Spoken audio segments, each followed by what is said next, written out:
The Fourth Reich in America.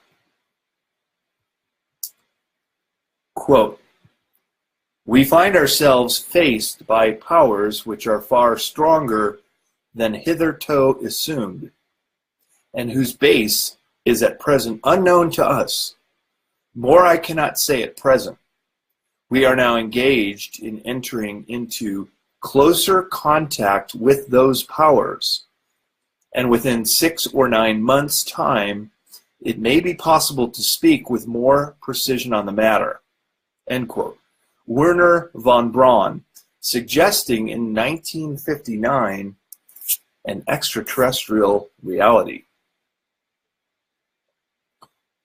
In the world of global banking, the United States and Germany have been closely tied together for a century or longer, despite the 2 world wars fought against each other.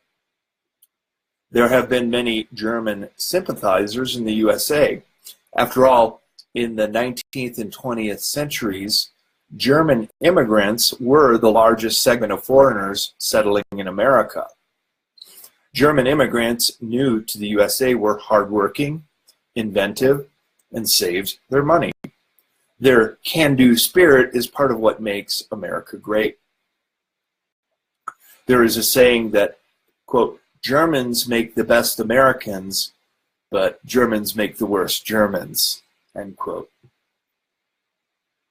The financial assistance of Wall Street in Germany's post-World War I rebuilding in the 1920s is legendary.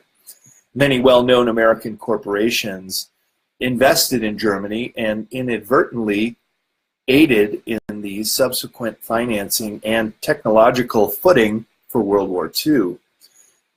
These companies, including General Electric, Standard Oil, ITT, Ford, General Motors, Chase and Manhattan Banks, and the Rockefeller and J.P. Morgan interests, among others. Investors and governments in the West were interested in German industry before, during, and after the Nazi era. This made for a sometimes easy transfer of post-war assets, secret technology, and trained personnel when the skills of a former Nazi were desired. Germany was reportedly the scene of many UFO visits in the decade before World War II, including some landings and close personal encounters. The Nazis credited receiving their advanced technology before World War II to a small group of German psychics who made contact with ETs from the star system Aldebaran. The benevolent Vril Society originally had the intention of doing only good in the world.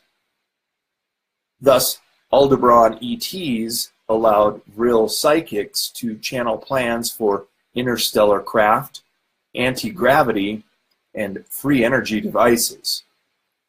When the Nazis saw war application, they collaborated with the Vril Society and formed the Bavarian Illuminati Thule Society to actively pursue development of these projects. It is claimed that the first intergalactic treaty with ETs was established by the Bavarian Thule and Illuminati societies as early as 1933. In 1936, it is alleged that the Nazis recovered a downed craft in Bavaria. From these various ET contacts, Nazi Germany acquired technology far in advance of what modern science acknowledges, even by today's standards. The Reich's obsession. Senior members of the Third Reich, especially Adolf Hitler, Albert Speer, and Heinrich Himmler, were obsessed with the occult and esoteric subjects. Their interpretation of these topics fostered the unique Nazi concept of the mystical powers of the Aryan race and its resulting decline and degeneration as a result of misgeneration with the lower races. The Nazis' Teutonophilism carried a fascination with the Norse runes, Nordic myths, and the concept of a Superman. The swastika came out of the general climate attendant with the new pan-Germanic nationalism. It's also a symbol that you'll find quite regularly in India and other Far Eastern countries. Albert Speer was clearly very interested in geomancy and charting the ley lines in sacred spots of Germany, and some of his architecture exhibits principles of mystical geometry and numerology. The Vril Society in Germany promoted the idea that there might be a mystical energy within the earth that could be tapped by the German scientists. It is well known that Hitler consulted astrologers for propitious dates for his military campaigns and employed dowsers on the battlefield to search for water and minefields. Adolf Hitler knew the Third Reich needed optimal technological advantages to win the war. He approved the production of the so-called retaliation weapons in 1942, using all the technology acquired from the Vril and Thule societies. The V-2 rocket, the Verteidigungswaffe 2, or the Vengeance Weapon 2, was launched toward England on September 7, 1944. The Germans were also frantically working on other secret weapons, including nuclear weapon development, which never did come to fruition. Reichsfuhrer Heinrich Himmler, head of the SS, was obsessed with the occult, yet his involvement with the backward engineering UFO called Die Glocke seems tangible. That is, until Himmler's closest associate is considered. In 1942, Himmler chose Dr. Hans Kammler, formerly a high-level air ministry officer in charge of engineering, to take over the rocketry program. Soon the world-famous rocket and space travel scientist, Professor Hermann Oberth, was ordered to head their probe. Dr. Hermann Oberth concluded that the behavior of the UFOs discounts any means of propulsion, including the reaction rocket known to us, and that the, quote, principle of an anti-gravity device might be expected, end quote. This is a watershed statement, especially since Oberth was directly involved with Die Glocke and the creation of Nazi UFOs. The outspoken Oberth said in 1954, quote, there is no doubt in my mind that UFOs are interplanetary crafts of some sort. It is also our conclusion that they are propelled by distorting or converting the gravitational field, end quote. Analyzing Oberth's pronouncement from the perspective of contemporary physics, mathematician Ward Locke combined Einstein's gravitational theorems with a later tensor model developed by Hermann Weyl. The math revealed the potential for the generation of an anti-gravity field when the equation begets a negative number. Professor Locke confines that sustaining such a system requires a continued energy input of at least 900 kiloamperes, or the transfer of 1,020 electrons per second. Without an effective heat shield, the temperature will instantly rise to 28,000 Kelvin, which is nearly equivalent to the surface temperature of the sun. Although dubious that the Nazis harnessed such a force, Professor Locke conceded that If true, this might have been the reason behind the short intervals sustained during Die Glock's early tests. The scientists simply couldn't generate enough power to keep it going. Had the Nazis been able to utilize their backward engineered craft into military craft, the outcome of World War II might have been very different. After the war, the same group of ex-Nazi rocket scientists were secretly whisked off to the United States through Project Paperclip. Was similar technology channeled into experiments conducted by the US government? It would seem so, and these experiments are also classified as the most top secret operations since the Manhattan Project. It would take decades before the use of Project Paperclip Nazi scientists was acknowledged. After the war in 1946, apparently in an effort to rewrite history, the Rockefeller Foundation paid $139,000 to commission the publishing of an official history of World War II that deleted any and all mystical and occult interests of the Third Reich. One of the Rockefeller Foundation's main contributors was Standard Oil. Nazi escape routes.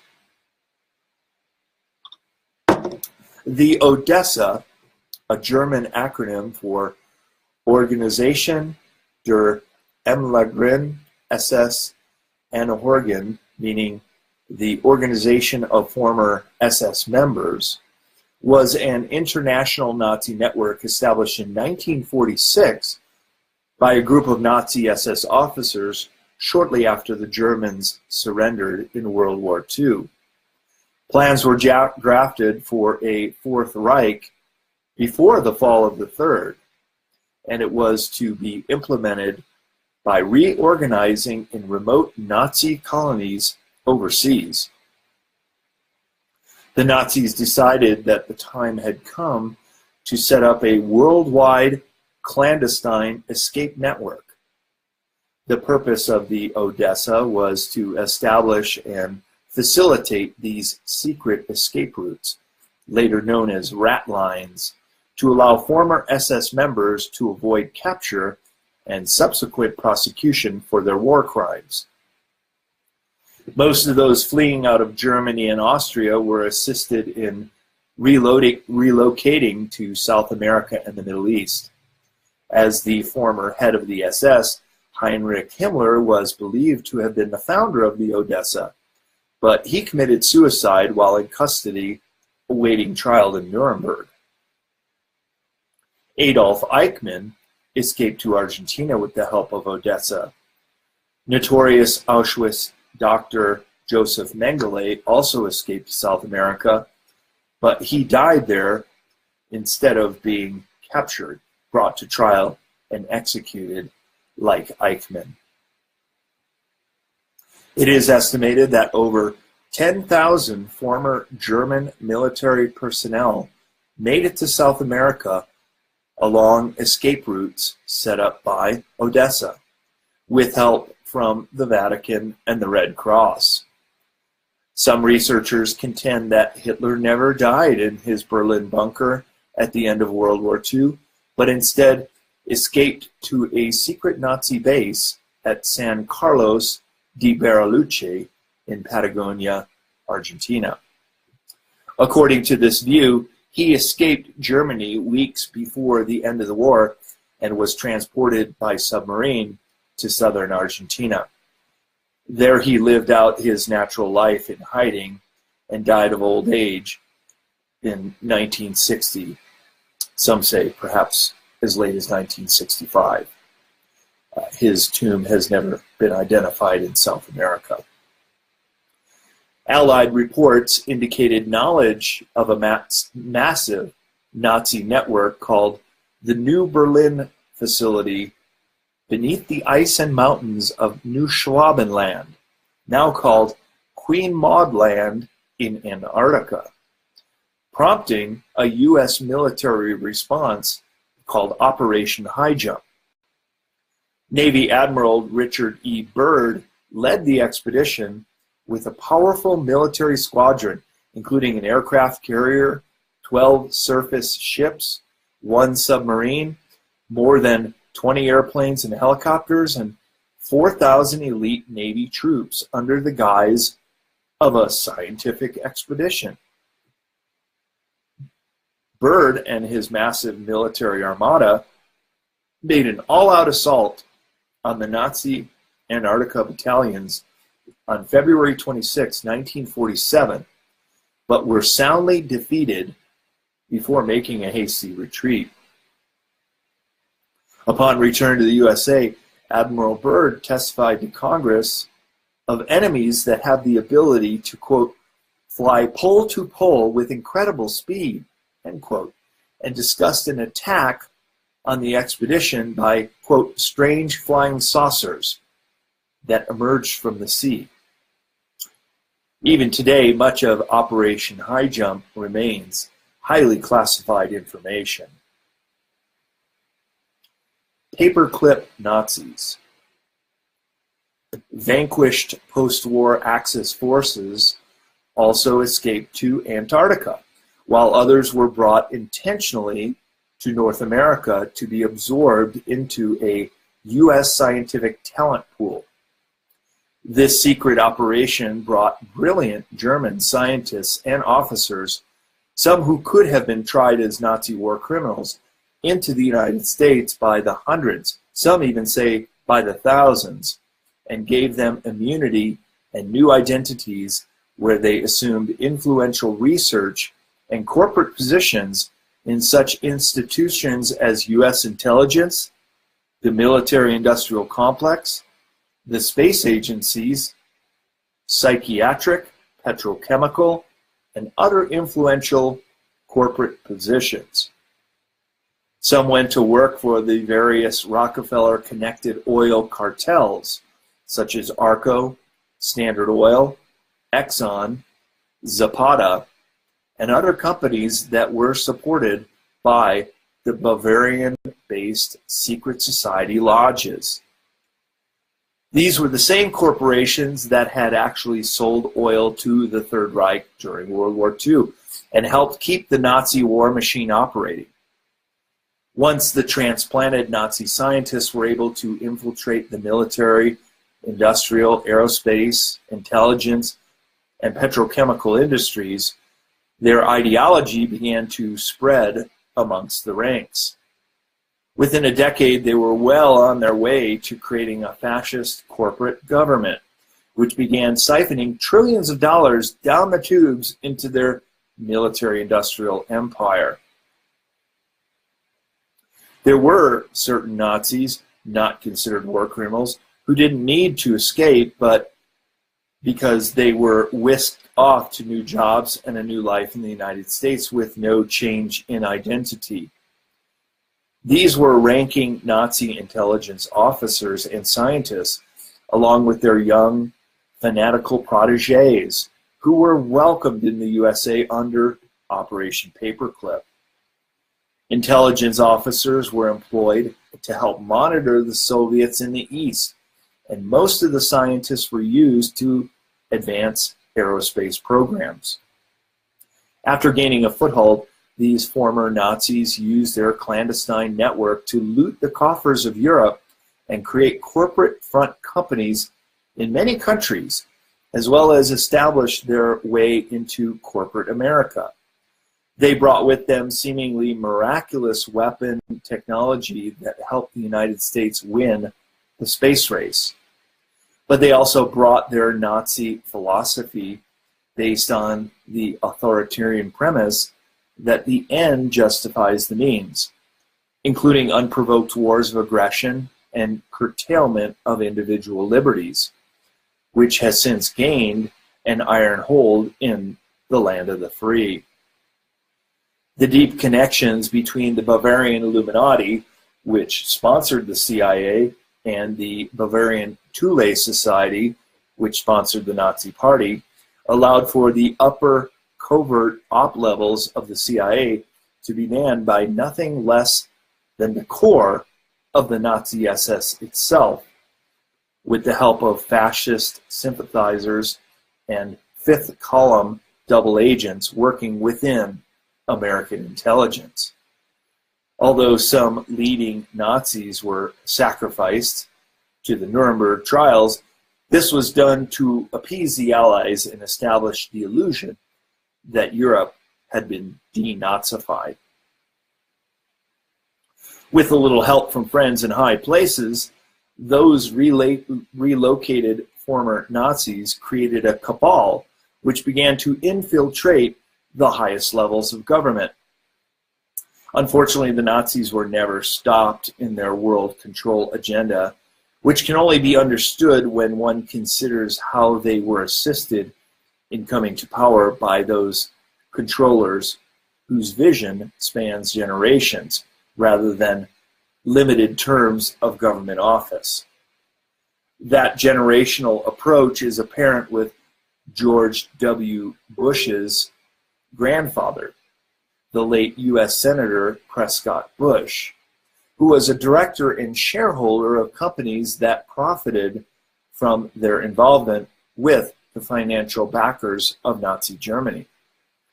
Prescott Bush, father of future American President George Herbert Walker and grandfather of George W., had his company seized in 1942 under the Trading with the Enemy Act.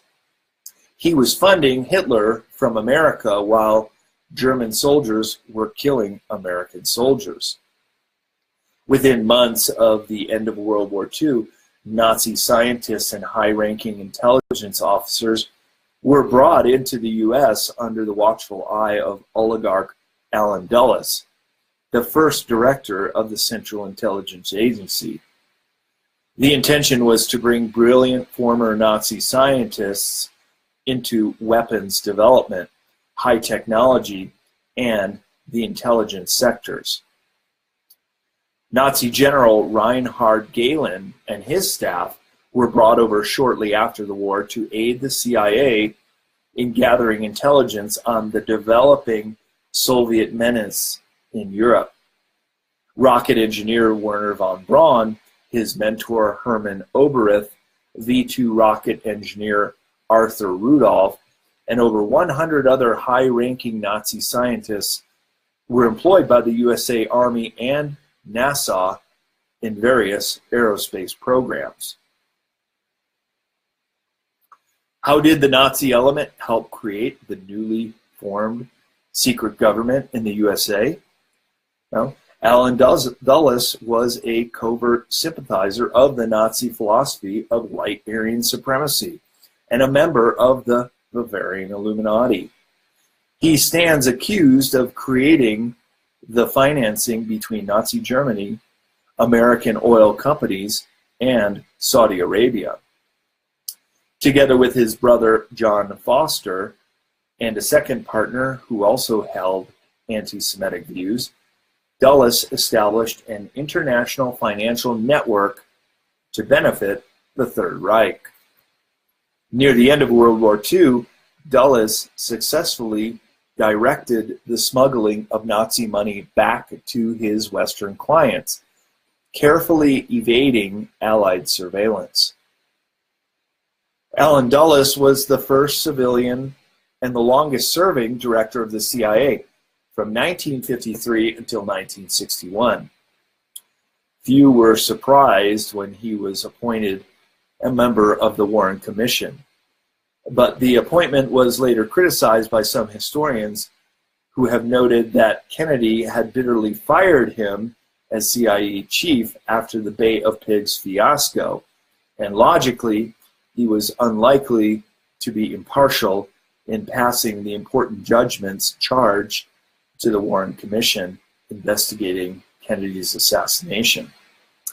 Nevertheless, history remembers him as a top architect of the modern U.S. intelligence systems, and his name is memorialized as the new Washington, D.C. Dulles International Airport. With friends like Allen Dulles and his ideological views, It is easy to see how the relocated Nazis assumed power in the, quote, government behind the government, end quote, without being subject to any kind of public scrutiny. It is logical to assume their fascist tactics are still operating today. Spying on the Soviets. After World War II, General Reinhard Gehlen's organization commanded a vast network of imagery fronts of Eastern European nationals whose homeland had been occupied by the Soviet Union. Imagery fronts arise when immigrants leave for a new country by choice and then seek exile as a temporary expedient forced upon them by political circumstances. Imagery circles often arouse suspicion as breeding grounds for plots and counter-revolutions. It was through these organizations that the Nazi International, via Gehlen's spy organization, managed to exercise a great deal of hidden influence over American politics. Decades later, these exile organizations were not only found to be peripheral influences in the assassination of President Kennedy, but they played an influential role in Republican politics during the administrations of Ronald Reagan and George Herbert Walker Bush. In Europe, Operation Gladio conducted attacks against innocent civilians. General Gehlen's organization of imagery fronts of fascist Nazis was alive, well organized, and politically powerful long after the general's death, meaning that the Nazi International continues to function as a cohesive and influential organization, maintaining its original unconstructed agenda. Careful research shows that the Third Reich never did surrender. Only the country of Germany itself surrendered at the conclusion of World War II. The West German intelligence agency, Bundesnachrichtendienst, the BND, was established in 1956 along with the Federal Intelligence Service, which was West Germany's Foreign Intelligence Service. Unlike the CIA, it was responsible for both foreign and domestic intelligence. The BND was the descendant of the Gehlen organization, described above, which was developed and overseen by the CIA beginning in 1949. It was essentially the intelligence network that had been run for Nazi Germany against the Soviet Union by General Reinhard Gehlen. During the 1950s, the CIA controlled West German intelligence through Gehlen and the subsequent BND. In the early years after the war, much of their focus was the Soviet threat. The present-day German BND functions in much the same manner as it did under the West German government. The BND's counterpart organization is the CIA, and its counterintelligence arm in Germany is the BFV, or the Federal Office for the Protection of the Constitution, first established in 1950, which greatly mirrors the American FBI. It needs to be established that in the United States there have always been two CIAs, one influential above ground and the other in the black operations.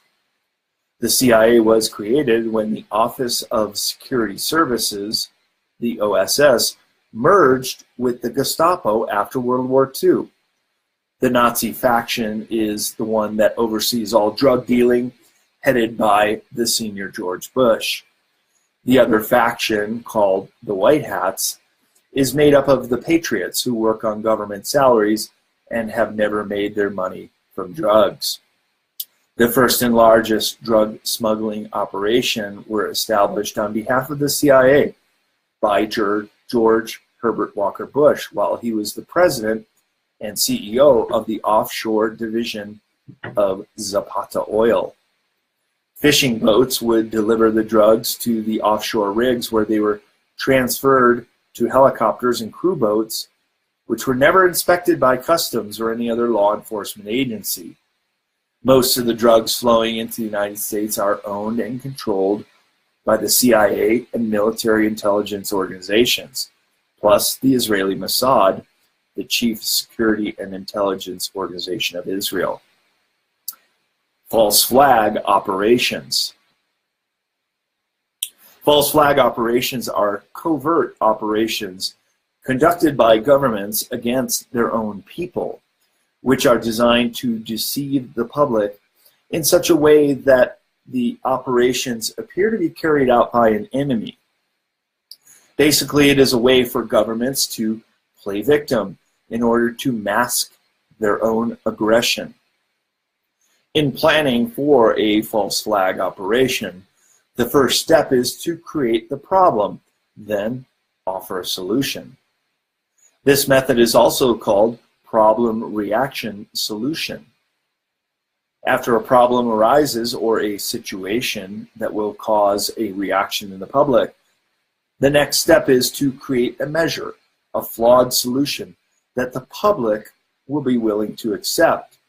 Each subsequent phony solution further eroding constitutional freedoms and adding to fear and confusion.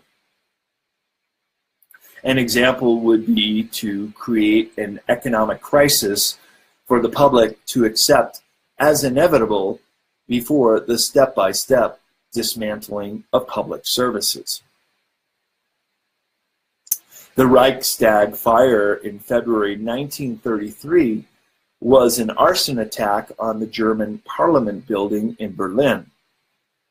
The event was pivotal in the establishment of Nazi Germany and the Reichstag fire decree, which suspended most civil liberties in Germany and was used by the Nazis to ban publications not considered friendly to the Nazi cause. Documents uncovered after the war, as well as testimony at the Nuremberg trial, revealed that the soon-to-be-appointed Luftwaffe Commander-in-Chief Hermann Göring was responsible for plotting the fire. This was an inside job, also known as a false flag operation. These covert attacks are used as a justification to pass new laws restricting freedom or to grant the government sweeping new powers, such as what originally propelled the Nazis to power. In 1939, the Germans based their invasion of Poland around a staged attack against one of their own radio stations and then blamed the sabotage on the Poles. False flag operations were named after the old technique of attacking a group using an enemy's banner instead of one's own to misdirect the ensuing counterattack. These manufactured and often tragic events allow the elite to acquire resources, reap profit from wars, and erode our rights. They are disguised to generate a predictable reaction, public fear, to help serve the controlling interests. False flag operations are executed because if they can keep the population scared, then they can justify war or continue to take away people's rights in the guise of public safety and national security. Former Minnesota Governor Jesse Ventura points to the FBI or CIA involvement on various levels of such schemes. In most cases, they provide the explosive, intelligence, or weapons. The best documented case of a false flag in the USA is Operation Northwoods, cooked up in 1962 as a covert CIA operation to paint a plane with Red Cross colors and then shoot it down, then blame it on Fidel Castro. The plan was to stage a series of events as a pretext to invade Cuba. However, President John F. Kennedy refused to support the plan. According to James Bamford, a best-selling journalist who writes about U.S. intelligence agencies, quote, Operation Northwoods, which had the written approval of the chairman and every member of the Joint Chiefs of Staff, called for innocent people to be shot on American streets, for boats carrying refugees fleeing Cuba to be sunk on the high seas, and for a wave of violent terrorism to be launched in Washington, D.C., Miami, and elsewhere. People would be framed for bombings they did not commit, and planes would be hijacked. Using phony evidence, all of it would be blamed on Castro, thus giving Admiral Lemnitzer and his cabal the excuse as well as the public and international backing they needed to launch their war, end quote. After Operation Northwoods was declared unclassified, ABC News documented the incident. Quote, in the early 1960s, America's top military leaders drafted plans to kill innocent people and commit acts of terrorism in the United States cities to create public support for a war against Cuba. Codenamed Operation Northwoods, the plan included assassinations, sinking boats on the high seas, hijacking planes, blowing up a U.S. ship, and even orchestrating violent terrorism in the U.S. cities, end quote. Another well-known, and in this case successful, false flag operation took place a few years later. It was the Gulf of Tonkin incident, which created a justification for the U.S. to enter the Vietnam War. Former Secretary of Defense Robert McNamara has acknowledged that the second attack on a ship in the Gulf of Tonkin didn't actually take place.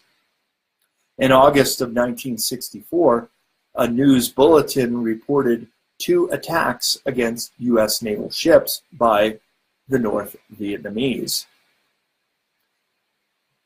The first occurred on August 2nd. The second occurred allegedly on August 4th. It has since been determined that the second attack did not occur as described. Rather, some reports suggest that the attacks did not happen at all. This is tragically significant because it was the second attack that initiated the Gulf of Tonkin resolution, giving President Johnson carte blanche to invade Southeast Asia. Given that there was no second attack, it is now clear that there was, in fact, no justification for invading Vietnam, and the U.S. entered the Vietnam War under completely false pretenses. More recently, careful research strongly indicates that the terrorist attacks on 9/11 were really a false flag operation perpetuated by factions within the U.S. government, the military, and the global elite. A growing number of professional engineers and demolition experts in the U.S., Italy, and Great Britain, current and retired Air Force personnel, and a small number of courageous investigative journalists have demonstrated, with diagrams and technical information available on YouTube, that nearly the impossible enactment for the official accounts. It appears that the 9/11 attacks were orchestrated in order to set the stage for dismantling U.S. constitutional protections and as a catalyst for the fake war on terror to advance Israel's domestic security by promoting new wars in Afghanistan and Iraq, and as a way to take over Middle East oil. The evidence is vast, specific and growing that a select few individuals within the U.S. government, Israel's Mossad spy agency, and the financial sector conspired to plant explosives in the 3 World Trade Center towers and fired a missile into the Pentagon. The Mohammed Atta hijack plan was well known ahead of time by intelligence agencies, and the insiders used the advance notice to wire the 3 World Trade Center buildings with explosives to finish the job. Architects, engineers, physicists, firefighters, scholars, pilots, scientists, whistleblowers, investigative reporters, and filmmakers are all behind the growing 9/11 truth movement. In the wake of the 9/11 attacks, President George W. Bush and his administration deliberately led the American public to believe that the U.S. invasion of Iraq was justified because its government, due to the alleged possession of weapons of mass destruction, those WMDs, represented an imminent threat to the United States. As we now know, former President Bush used non-existent WMDs as a pretext for preemptively invading Iraq. The Bush administration later recanted, claiming it never told the public that Iraq was an imminent threat. Moreover, there is evidence that the Bush administration had drawn up plans to use military force to overthrow the regime of Saddam Hussein before the 9/11 attacks on the World Trade Center and the Pentagon. Basically, false flag operations in the United States recycle the same old dirty tactics used in the Reichstag fire. After all, Hitler's propaganda mantra was, quote, keep it simple and repeat the message over and over until it becomes the truth, end quote. This was called the big lie, grobe Lüge, which was a highly effective propaganda technique. Adolf Hitler coined the expression when he dictated his 1925 book, Mein Kampf, describing a lie so colossal that no one would believe that someone could have the impudence to distort the truth so infamously.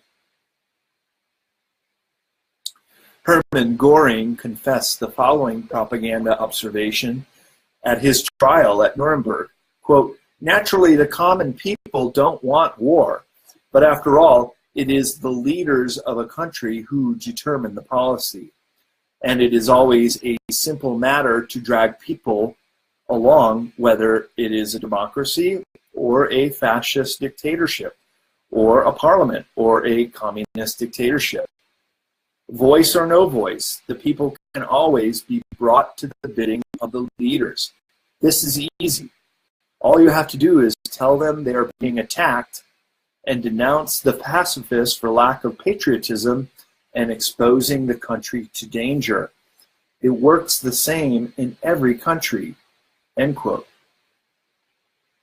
It should be noted that leaders of smaller and less industrialized nations who happen to oppose U.S. foreign strategy are not crazed madmen looking to pick a fight. They are better informed than their citizens and know the consequences of a fight, of military action. In any war, an attacker does not equal forces compared to the enemy. The attacker needs at least a 5-fold local superiority to establish dominance. No nation begins a war without very definitive objectives and a quick victory in sight. Apart from the American War of Independence from 1776 to 1779 and the English challenge to that independence from 1812 to 1814, no single nation has provoked a continental war against the USA. The First World War was joined by America when the Lusitania was sailed into hostile waters, 1950. It should be noted that leaders of small and less industrialized nations who happen to oppose U.S. foreign strategy are not crazed madmen looking to pick a fight. They are better informed than their citizens and know the consequences of military action. In any war, an attacker does not need equal forces compared to the enemy. The attacker needs at least a five-fold local superiority to establish dominance. No nation begins a war without very definitive objectives and a quick victory in sight. Apart from the American War of Independence from 1776 to 1779 and the English challenge to that independence, 1812 to 1814, no single nation has provoked a continental war against the USA. The First World War was joined by America when the Lusitania was sailed into hostile waters in 1915 with armaments from the Morgan banking interests hidden in the hold of the passenger ship. The subsequent sinking by German U-boats and the loss of thousands of lives was enough to awaken the anger of the American people and get their support for entering the war. When looking carefully into the history of all the wars the USA has been involved with in the last 2 centuries, it appears that almost every one started with a false flag operation. Propaganda machines. The novel titled 1984, written by George Orwell in 1948, is an English dystopian novel about life under a brutal dictatorship, reminiscent of Nazi Germany. It is a futuristic story of the protagonist, Winston Smith, an ordinary citizen and typical target of a fascist totalitarian government, and his degradation when he runs afoul of the government of Oceania, the state in which he lives in the year 1984. The novel introduces a language called newspeak and the infamous phrase, quote, Big brother is watching you, end quote. The adjective Orwellian denotes government totalitarian action, ruthless organization, and connotes pervasive, even invasive, frightening surveillance of the population. Winston Smith, an intellectual worker at the Ministry of Truth, labors at the task of a continual rewrite and alteration of history so that the government is always right. He works tirelessly at destroying evidence, amending newspaper articles, and deleting the existence of people identified as, quote, unpersons, end quote. Eventually, Winston has his doubts, runs afoul, and is captured by the thought police and interrogated at the Ministry of Love. Orwell paints a dark portrait of the future where the government assumes total control. In the numerous examples of media manipulation, doctored photography in 1984 is a propaganda technique to sell the public any story the government wants to create, just as the two-way television, called the telescreen, dominates the privacy and public space of the populace. Quote, and if all others accepted the lie which the party imposed, according to this Orwellian doctrine, if all records told the same tale, then the tale passed into history and became the truth, end quote. Hitler and the Nazi Party had only a 1% approval rating among the German people in 1921, but following carefully orchestrated party strategies, soon made deals with the media and industrial corporations. They forged alliances with large chemical companies and arms corporations. Messerschmitt and a number of others. And seemingly all of a sudden, the Nazis exploded in popularity and became a majority party. The Nazis' rise to power was due in part to a lackadaisical media which agreed to licensing agreements and in the process became accomplices with the numerous mergers and acquisitions. Nazi Germany became the ultimate state-controlled media propaganda machine. Now we see the same process taking place in the United States. Neo-Nazis in America. A neo-Nazi group, the outspoken Nationalist Socialist Movement, the NSM, in America, has only 5,000 members, but it was profiled on the fall 2011 season premiere of 60 Minutes. Hate speech is permitted under the First Amendment of the U.S. Constitution and is not a crime as long as it does not incite violence. Neo-Nazis focus their current tirades against immigration laws and the browning of America. Their goal is an all-white homeland in the USA. Their strategy is to ask all non-Aryan races to voluntarily leave the country, or force will be used if necessary. The NSM has joined forces with other national neo-Nazi groups, the KKK, various Confederate flag organizations, and other U.S. hate groups that identify with Nazi ideology. Racial hatred has not disappeared despite the election of America's first black president. According to author Jim Marrs, the insidious Nazi ideology thought to have been vanquished more than a half-century ago is actually flourishing in the USA. He provides compelling evidence of an effort underway for the past 60 years to bring a form of National Socialism to modern America, creating in essence a secretive new empire, or the Fourth Reich.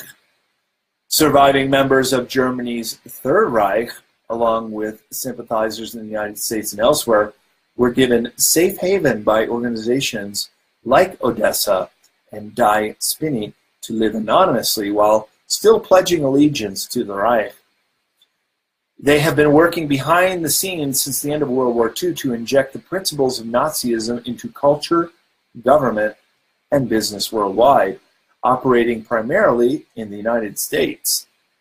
These principles include militarism, fascism, white supremacy, conquest, and widespread spying on citizens, plus the use of corporations and propaganda to control national interests and ideas.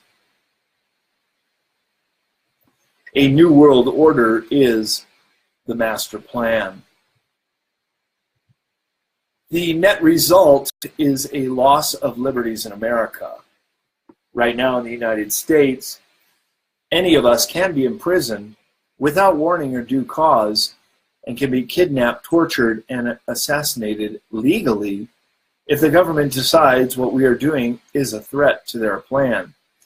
All they have to do is name an individual as a suspect in their so-called war on terror. Since 9/11, Congress has passed or attempted to pass several key pieces of legislation that aims to limit our freedoms under the guise of protecting our safety. Passed shortly after the attacks of 9/11, the Patriot Act substantially expanded the government's powers in anti-terrorism investigations. While supporters of the law believe it acts to provide safety for American citizens by way of increased intelligence, such safety comes at a high price of loss of privacy. For example, under the Patriot Act, U.S. citizens who are not the subject of criminal investigations are still included in the government's massive databases. Also, citizens who come into casual contact with a suspect could be subject to wiretapping. These minor offenses could allow for law enforcement to gain access to highly private personal records. Under the Violent Radicalization and Homegrown Terrorism Act, dissent against a government agency might be enough to classify a person's words as terrorism. This is due to vague language and a lack of substantive definition for violent radicalization. If an individual is deemed a suspect under these loose guidelines, he or she would be subject to the provisions of the Patriot Act or military commissions. This includes extraordinary measures to extract a confession. Sound similar to Big Brother yet? The Department of Homeland Security was behind the police brutality involved in the breakup of the Occupy protests. After 9/11, the federal government created a federal police force using the doublespeak term Homeland Security. They now supply tactical assistance to city governments. Former Mayor Gene Kwan of Oakland acknowledged that the Department of Homeland Security had participated in an 18-city mayor conference call, advising mayors on, quote, how to suppress the Occupy protests, end quote. Finally, the proposed Enemy Belligerent Act would authorize imprisonment and even assassination of American terror suspects, as has been apparent with drone strikes against Americans overseas without a trial. Welcome to the New World Order. In fact, it's only going to get worse. Popular Mechanics magazine reported that there are an estimated 30 million surveillance cameras operating daily in the United States. Police, schools, banks, and businesses are shooting roughly 4 billion hours of footage per week. Every phone call, social media posting, and email we send is collected and archived and can be inspected at any time. The all-inclusive implantable RFID tracking chip is gaining momentum for widespread implementation in the prison population and for sex offenders. RFID chips are designed to be inserted under the skin and can send information via radio waves. One chip, developed by a Saudi inventor, even has the ability to kill the host with a cyanide dose. Other chips can burn the host if the person disobeys. For the general population, they will be launched as helpful solutions to eliminating identity theft, finding lost wallets, keys, or purses, and a host of other information breaches. Our driver's licenses and passports already have RFID computer chips implanted in them to track our every move, and new hospital patients are getting these same chips implanted under their skin. The would-be controllers, through the U.S. Space Command, have outlined a plan called Full Spectrum Dominance. Sophisticated satellite surveillance, as well as directed energy and laser weapons, which are already developed, would have the ability to target dissenters anywhere on Earth. And finally, FEMA, the Federal Emergency Management Agency, has been taken over by these same forces. Originally set up decades ago to assist with emergencies that overwhelmed local agencies, it was placed under the Department of Homeland Security after 9/11 and renamed the Emergency Preparedness and Response Directorate. Its first director warned of its diminished effectiveness as an arm of the Department of Homeland Security, and in 2007 it was restored to FEMA. Critics say the lingering emphasis on terrorism threats has undermined its preparedness for natural disasters. In fact, FEMA containment camps and railroad cars with shackles have been constructed or refurbished all over the United States for use in what officials call times of pandemic or civil unrest. Could a well-orchestrated false flag operation set off this civil unrest, allowing the full implementation of the New World Order? Well, let's hope not, but seeing the technology they have and what they have done and are capable of doing, our future could be about as bleak as the world of Winston Smith and Oceania. We have, however, what Winston Smith did not have, which is the internet and a growing public awareness of the threat.